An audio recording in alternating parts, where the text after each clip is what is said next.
What's going on, everybody? Gunnar here. It's an early Saturday morning, but we are not headed out fishing. We're actually headed out to the range. It is probably the last day here. We're coming up on hunting season, some quiet time, and then when it snows, you can't get back here. So this is the last training day of the year, and if you remember last year, I posted kind of a Ruger SP101 357 Magnum EDC journey I had started.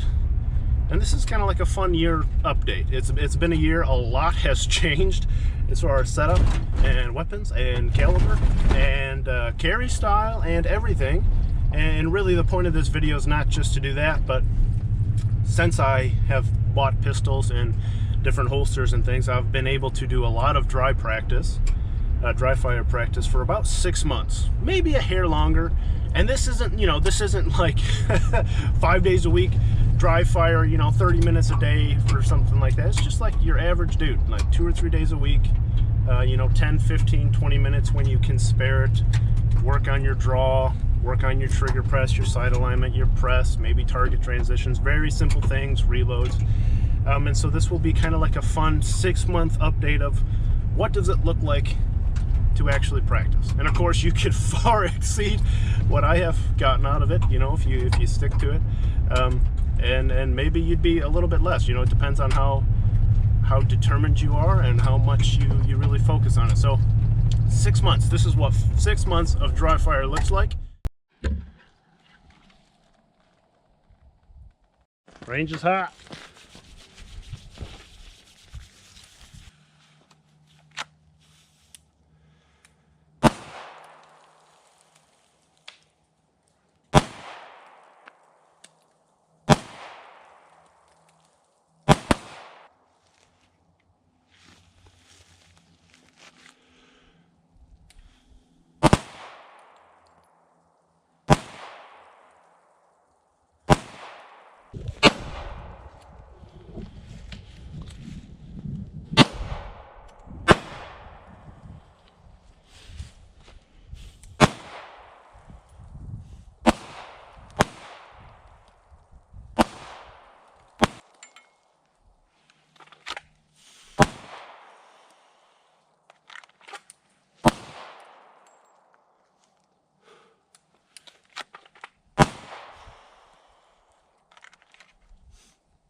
So what you're seeing in the video currently is a Glock 19 Gen 5 Streamlight TLR 7.8.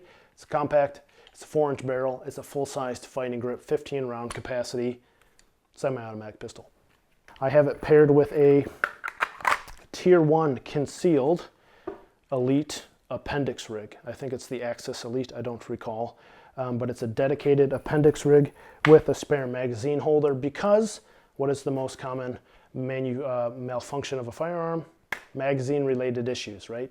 You run into an issue, it's usually a magazine, reload the weapon, keep fighting for your life. So that's why you carry a spare mag, not for extra ammo, but to fix the gun and get it up and running.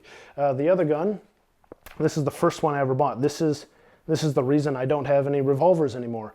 I bought this at the end of December. It's an M&P Shield Plus. I have the 13 round extendo in and a 15 rounder, which runs level. And this thing, it's also in a Tier 1 Axis Elite. And it was by sheer luck. This is sheer luck that I bought this. I did not do proper research about any of this. This happened to be the gun in the display case that was in the price range I was looking at. This is like the gold standard of carry guns. It has the same kind of reliability track record as the Glock. It's thinner than the Glock. It's lighter. It's a 3-inch barrel. The comfort, the concealability, and it just fights. It's still big enough that you can get a full-size grip and fight with this handgun. And it is the most concealable, fightable, weird combination that a subcompact can get. And it's the gold standard, and I am happy as hell that was my first ever pistol. And it was just dumb luck. So those are the two I use. I carry them every day 50-50. The only reason I didn't have this at the range to train with it was because I don't want all of my pistols to be dirty at the same time. That's just, I don't need to be shooting all of them in one day. I just pick whatever 1 or 2 that I'm going to shoot. But if you know, smaller guns are harder to shoot. If you carry a small gun, you better train with a small gun.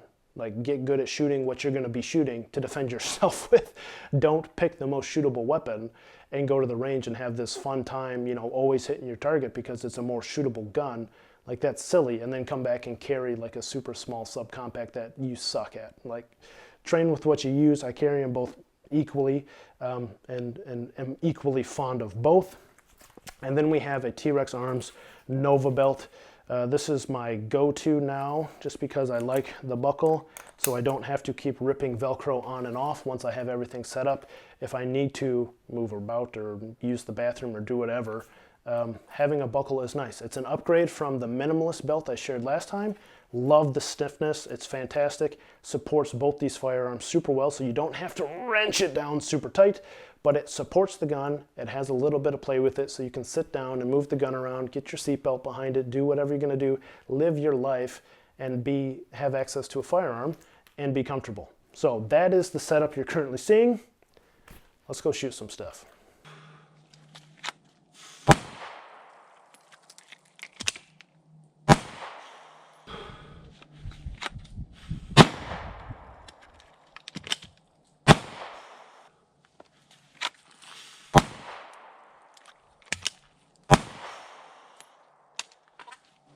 Follow through, follow through.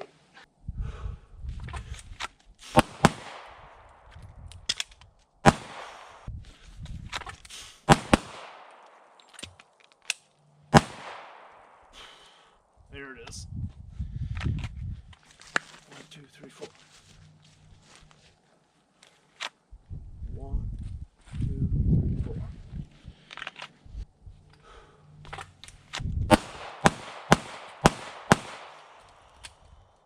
Smoked it.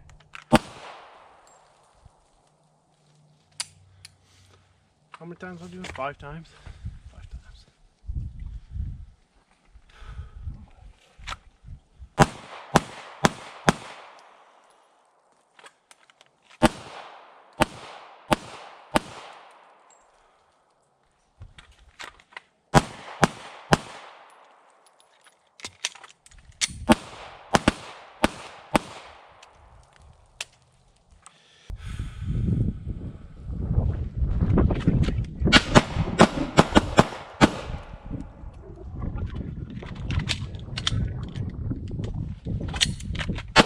So I keep telling myself to tap rack. And I'm a big fan of James Yeager of Tactical Response, and I'm going to share some resources of his at the end. But he teaches the tap rack for everything, because tap rack solves all of the problems except a double feed. And something James teaches is your OODA loop, which is your observe, orient, decide, and act. And it has to do with reaction time, because you have to observe something and then understand what it is you just observed. You then have to make a decision based on that information, and then you have to initiate your action. And the problem is I leave myself open to, I could tap rack, or I could hit my stupid lever. And of course, it doesn't matter which one you do when the gun's empty. They both work. They both work just as reliably as ever. And the industry likes to bicker about silly stuff like this. The problem is if you leave the option open to you. Pick one. Every time the gun runs dry, I'm going to use the lever. Every time the gun runs dry, I'm going to tap rack for everything. Just pick one and only do one, and you'll never have what that was, which was a whiff and then a hesitation. It's like, I don't care what you do, but pick one so you don't sit there and think about it. Don't think about it, react. Make the decision ahead of time. You know, obviously when you have malfunctions, it's a tap rack drill, but it's pretty distinctive when a gun goes dry, and if you're going to use your lever, but always use your lever. If you're going to tap rack, then tap rack and always tap rack. Void the OODA, increase your reaction time. Fire 5 rounds, 3 times.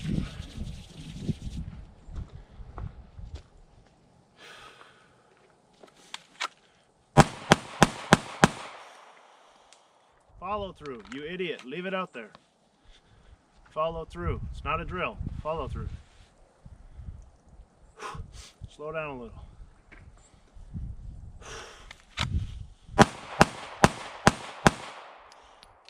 There's follow through. Crushed it. Hard front sight focus. Hard front sight focus.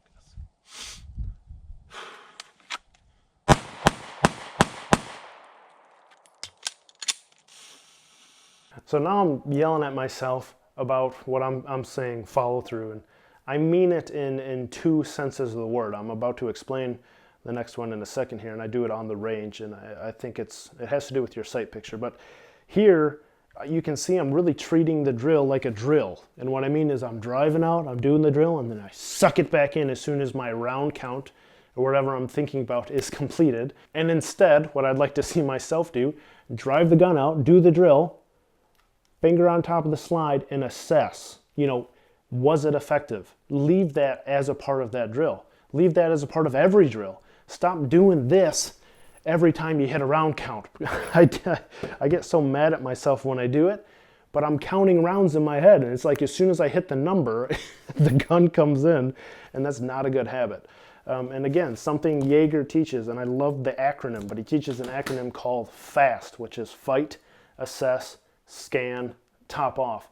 And I think James would tell you to do it at the end of every drill. I did that for a season, and it just was too much, and I was dropping rounds everywhere. I think it should be its own drill. It should be what you tag on. At the end, maybe you set up a real world scenario or some real target transitions, or a build drill, transition, build drill, scan, top off. Like, it should be its own drill. But of course, it would look like you fight, you assess, you scan 360 degrees, intentionally looking around things, and then you top off. You reload the gun, tap rack, and move on with your life. But it should be very intentional. And the problem I have is these drills are round count drills, and I'm not getting the assessment of leaving the gun out there.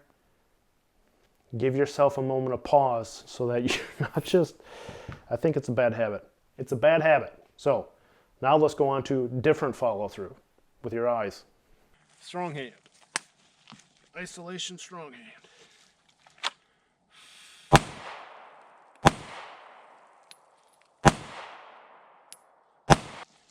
Both for 10.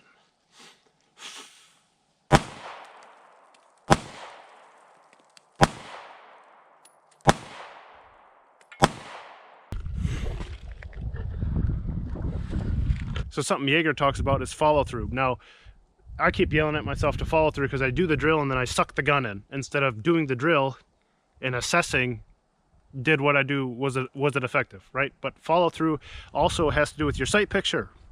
And I keep doing something because we're shooting so close and I'm trying to hit specific things. I'll take a shot and then I'll look to see how I did. And then I'll take a shot and then I'll look to see how I did. And you shouldn't be doing that. You should take the shot, and before the shot goes off, you're looking at the front sight. As it goes off, you're looking at the front sight. As the gun's recoiling, you're looking at the front sight. As it resettles, you're looking at the front sight. You only care about the front sight. The front sight tells you where the bullet goes. You don't need to check where the bullet goes. Follow through. So I just talked a good bit about focusing on the front sight. And I don't, man, if you Google this crap, if you YouTube this, it's like the hot topic in the firearm industry about what the hell you're supposed to do with your eyes when you're looking at iron sights. Because every trainer and everybody wants you to shoot with both eyes open. Now, I can shoot with both eyes open exceedingly well and very quickly between 5 and 20 yards. But I do it by focusing on the threat. My focus is on the threat, and my sights are all blurry, whirly, just in my peripheral vision. But I can line them up just fine. And I can do it fast and accurately, but I can't guarantee my shots. And all of the resources that I have seen, especially like Chris Sajnog's How to Shoot Like a Navy SEAL, I've seen John Lovell teach it, they want you to focus on the front sight with both eyes open. And I don't know if I'm like in the 1% of the population whose eye dominant switches. I've done all the tests. I've done all the triangle things.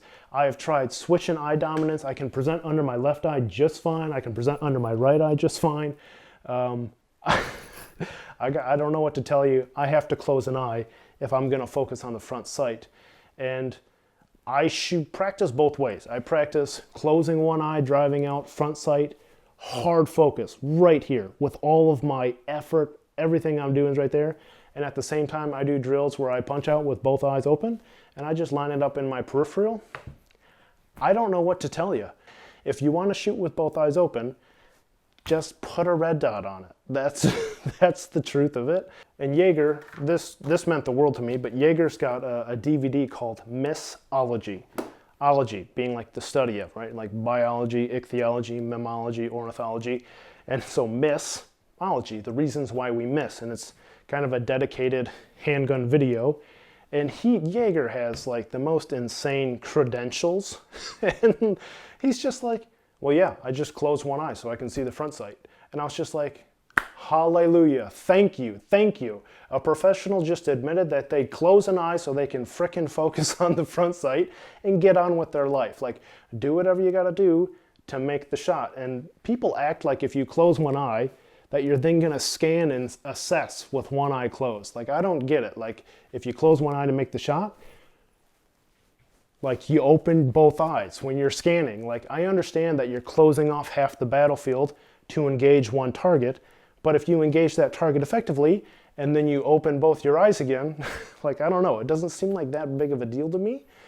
And so do what you gotta do to make a shot. If you're gonna keep both eyes open, practice lining it up in your peripheral for close range work, like 5, 10, 15 yards. You can do that really well, and you just target, threat, focus, or get a red dot.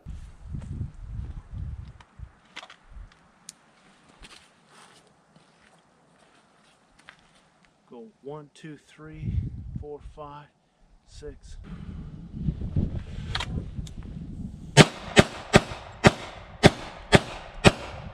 Good grief, that's awesome. The trigger's butter. That is, look at those shots. Mm-hmm. What? That's crazy. So I'm watching my own reaction to that so that I know what to talk about in this. But that's the first time I've ever shot a 1911. It's the first time I've ever drawn a 1911. It's the first time I've ever tried to turn off a thumb safety, because my Glock 1920 and my M&P Shield Plus, none of those have thumb safety, so I've never had to do that before. So there's kind of a lot in my head going on, which is why it wasn't super smooth. But man, was that trigger was insane. I don't know if you've ever shot a 1911, but the triggers are insane. So everything I have is stock.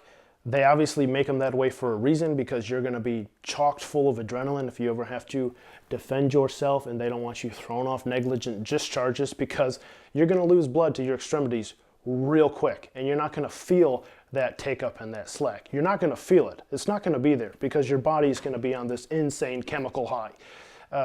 So I'm, it's like I'm envious of the 1911, because why do we miss? We miss because our trigger press sucks and we distort the gun in some way, shape, or form, and we anticipate a small explosion going off between our hands, right? So it's like, as envious as I am, and I will probably buy one now because that was awesome. I don't try to make all my guns like race guns or competition guns. I don't necessarily want them to be like that. I want to learn how to shoot a stock trigger exceptionally well without distorting the sights. And you can just dry practice that press. You can just do that over and over. Reset, press, reset, and understand what that feels like intuitively, and watch your front sight as you do it. And make sure, obviously, you have to go to the range and live fire and confirm that what you're doing is working for you. But you can do a lot with stock. But stock triggers are typically why people miss, because they don't have a good trigger pull. And oh my goodness, man, compared to the revolver, this is 10 times easier to shoot. If you would have handed me a 1911, man, whew, I would have been off to the races. Like, that's night and day. That's a 10-time, 100-time different factor of a long, 10-pound double action trigger versus a 2-pound 1911. That's insanity. But yeah, I don't know. I don't know where I was going with that. Just stuff. Adrenaline, overdose, no blood in your fingers. You're not going to feel the slack in that wall. It's not going to feel as heavy as it does when you're training.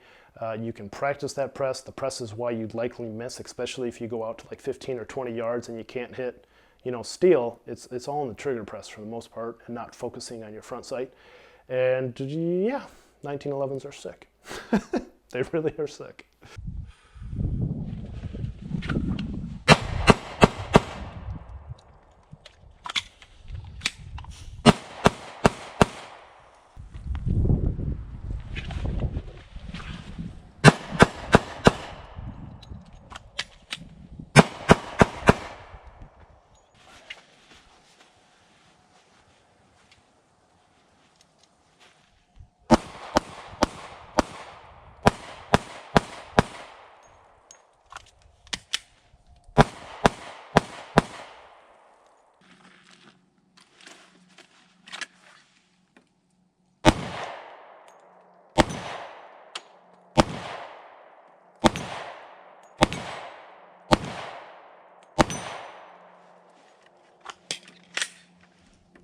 So a few things have changed. Switched up firearms. I'll go over that in a second.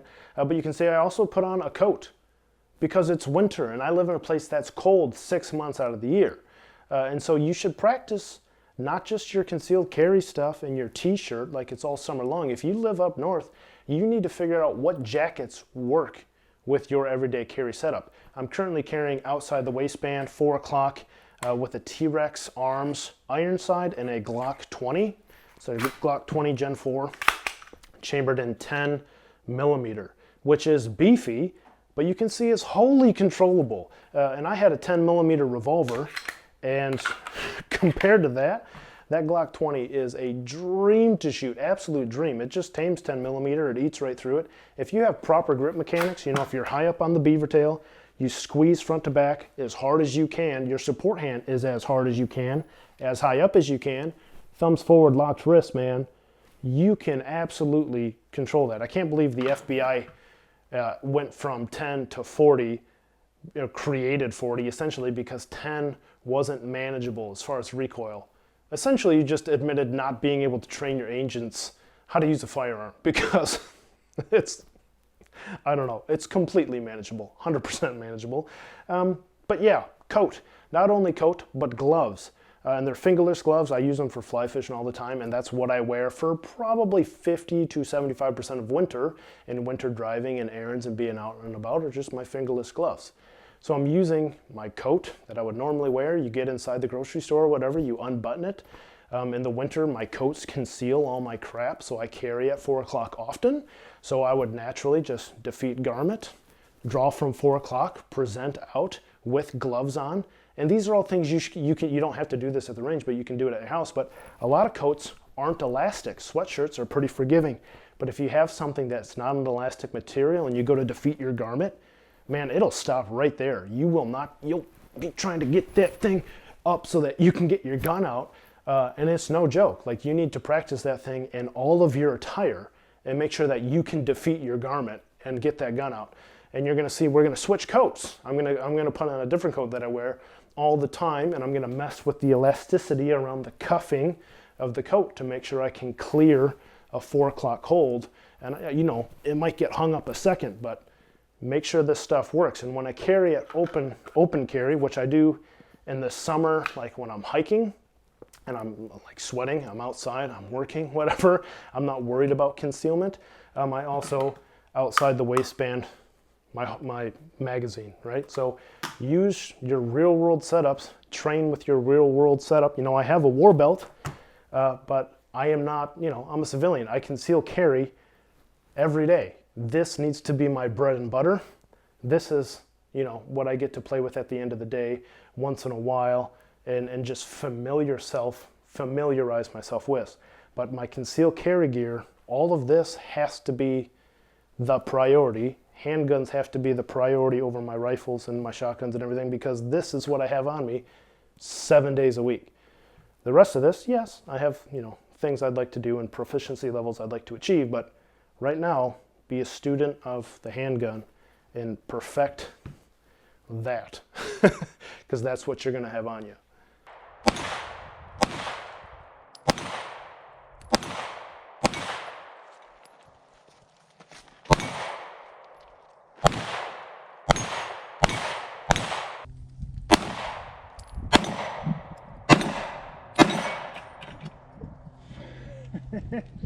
Crushed it.